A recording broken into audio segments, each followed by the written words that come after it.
Hi friends, ഏതോ ജന്മകൽപ്പനയുടെ നാളത്തെ promo റിവ്യൂയിലേക്ക് എല്ലാവർക്കും സ്വാഗതം. അങ്ങനെ ശ്രുതിക്ക് പാലുമായിട്ട് അശ്വിൻ എത്താണ് കേട്ടോ. അപ്പോൾ നമ്മുടെ ശ്രുതി ആണെങ്കിൽ മനസ്സിലിങ്ങനെ ഓർക്കുന്നുണ്ട്, സാധാരണ അമ്മയാണല്ലോ പാല് കൊണ്ടുവരാറുള്ളത്, ഇതെന്താ ഇയാൾ തന്നെ കൊണ്ടുവന്നത്? ഇത് ഇയാൾ മനഃപൂർവ്വം കൊണ്ടുവന്നതാ? ഇതിലെന്തോ ഇട്ടിട്ടുണ്ട് അയാള്. അപ്പൊ നമ്മുടെ അശ്വിൻ ചോദിക്കും, സത്യമായിട്ട് നിനക്ക് എന്തെങ്കിലും കുഴപ്പമുണ്ടോ? എന്തെങ്കിലും കുഴപ്പം തോന്നുന്നുണ്ടെങ്കിൽ പറ, നമുക്ക് ഡോക്ടറെ വിളിക്കാം എന്ന് പറയണേ.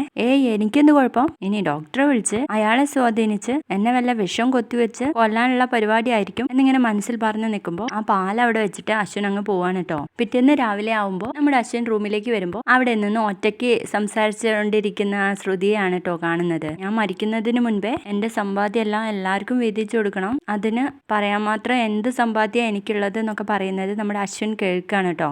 അങ്ങനെ അവർ ഒരുമിച്ച് കട്ടിലിൽ കിടക്കുന്ന നേരം ശ്രുതി അശ്വിൻ അങ്ങനെ നോക്കുമ്പോൾ അശ്വിൻ ഒരു കണ്ണടച്ച് മറ്റേ കണ്ണുകൊണ്ട് ഇങ്ങനെ ജസ്റ്റ് നോക്കുന്നുണ്ട് ശ്രുതിയെ, എന്താ ചെയ്യുന്നതെന്ന് അറിയാൻ വേണ്ടിയിട്ട്. അപ്പൊ തന്നെ നമ്മുടെ ശ്രുതി ആണെങ്കിൽ ഞെട്ടിയിട്ട്, ഇയാളുടെ കൈകൊണ്ട് തന്നെയാണ് എന്റെ മരണം, പക്ഷെ അതെങ്ങനെയായിരിക്കും എന്നിങ്ങനെ വിചാരിച്ച് നിൽക്കുന്ന സമയത്ത് നമ്മുടെ അശ്വിൻ ഒരു തലനെ എടുത്ത് ശ്രുതിയുടെ മുഖത്ത് വെച്ചമർത്തുന്ന ഒരു പ്രൊമോ ആണ് കേട്ടോ കാണിച്ചിരിക്കുന്നത്. വീഡിയോ ഇഷ്ടപ്പെട്ടാൽ ലൈക്ക് ചെയ്യുക, സബ്സ്ക്രൈബ് ചെയ്യുക. താങ്ക്